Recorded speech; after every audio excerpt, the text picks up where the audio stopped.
Talking all about this fiscal cliff, the possibility of us going over this thing, and right now dangling, hanging by a thread. Let's go to Washington and 13 ABC Washington Bureau Chief Jacqueline Policastro. You saw her throughout the course of the presidential campaign. Now covering this this push-pull in Washington. And Jacqueline, where are negotiations right now as we tape here on Friday afternoon?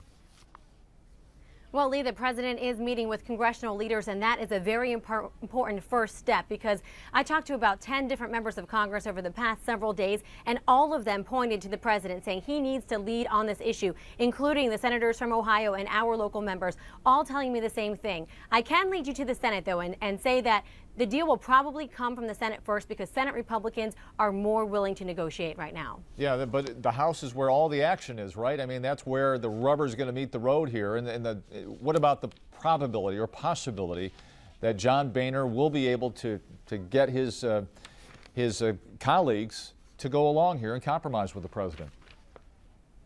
Well, there will be a compromise, I think, before the end of the year. There really just has to be.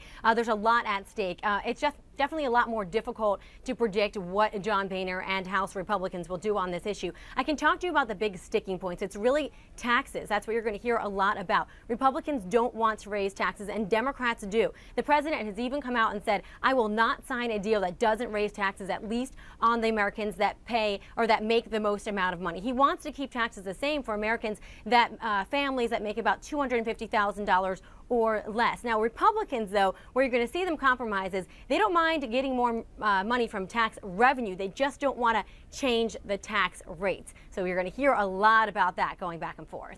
The tax rate, but any room for compromise from the president on maybe people not making $250,000, maybe $500,000 a year? Is that just not enough? I don't think you're going to see the president compromise very much there. He's come out pretty hard line. His press office has come out pretty hard line about that. There will be some sort of raising of taxes, especially for the highest, earners, like I just mentioned. But aside from that, it's going to be tough to tell. One of the other things that you're going to hear a lot about is cutting back. Where are we going to cut this spending? Because both sides agree that that has to happen. Entitlement reform is a sticky issue. I talked to a lot of Republicans that say that that's necessary. But when I ask Democrats about entitlement reform during this time period, when they're looking at the fiscal cliff, they've been very shy about answering that question. And if it doesn't happen now, that's something that you can definitely look forward to the future to see Democrats and Republicans clashing on again. Yeah, don't touch Social Security, Medicare, Medicaid. I mean, that was the cry during the election, right? From the Democratic Party. Right. And those are the three big areas that most of the money is coming from. But it's also an area where a lot of Republicans said there needs to be reform. There needs to be changes. You'll hear a lot about the age of retirement. That's something that the president's been willing to negotiate on in the past. But one of the biggest and most interesting uncertainties is the fact that most members of Congress really don't know what's going on just yet. So when you try to get a hard answer from them, like I said, talked to more than 10 members of Congress in just the past few days, sat down with them at length talking about the fiscal cliff. They're frustrated because until the president really comes up with the key negotiations with the top leaders, it's going to be very difficult for them to decide on what they're voting on, what they're going to hear from the president. So we really have to wait to find out what comes out of those meetings.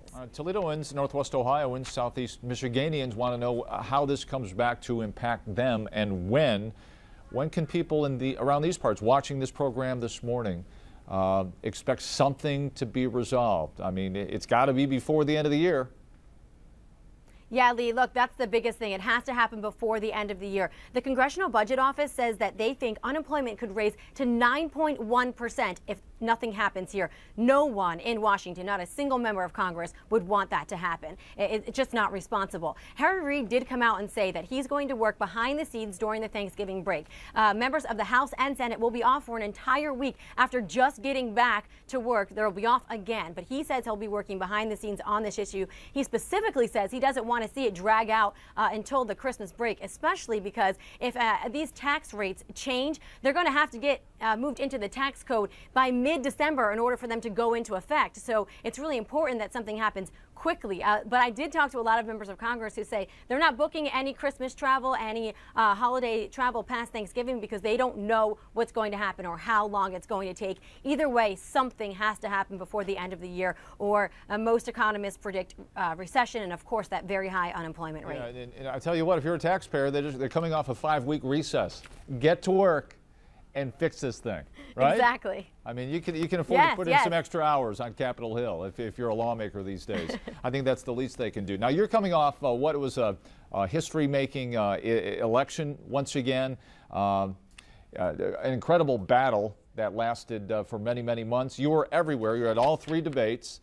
You were there in Chicago on the night President Obama was reelected. I mean, your personal thoughts on covering this campaign, Jacqueline Policastro. Well, it was really only just a few days ago, really, when you look at it that way. It seems like already that it's an eternity. I can tell you my biggest takeaway from covering this entire election is that the nation is still very divided. If you look closely at those numbers, there are still a lot of people who voted for Mitt Romney. And you kind of can't forget that, and it's blaring in our faces here in Washington because we're coming back to basically the same thing that we left after spending all of that money on the campaign, the most expensive campaign in history. We come back to the president in the White House. We come back to, Republicans and Democrats both leading where they were leading before the election started. So that really is my biggest takeaway, that there's still a lot of ground to be gained by both parties. And this notion of compromise now is one that we're going to see if it's actually going to happen. Will it be enough for the president to care about his legacy at this point to really move forward, not just in negotiations like the fiscal cliff, what we just been talking about, but really throughout the rest of his next term.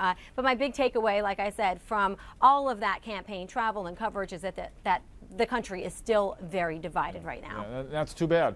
That's too bad. I mean, we need Congress to come together, solve this fiscal cliff thing, and avoid this recession. Thank you very much for all you do and all your work. Appreciate it. You bet. All right, Jacqueline Policastro, Washington Anytime. Bureau Chief. And when we come back, Take 3 with Ignacio Messina. We'll bring it back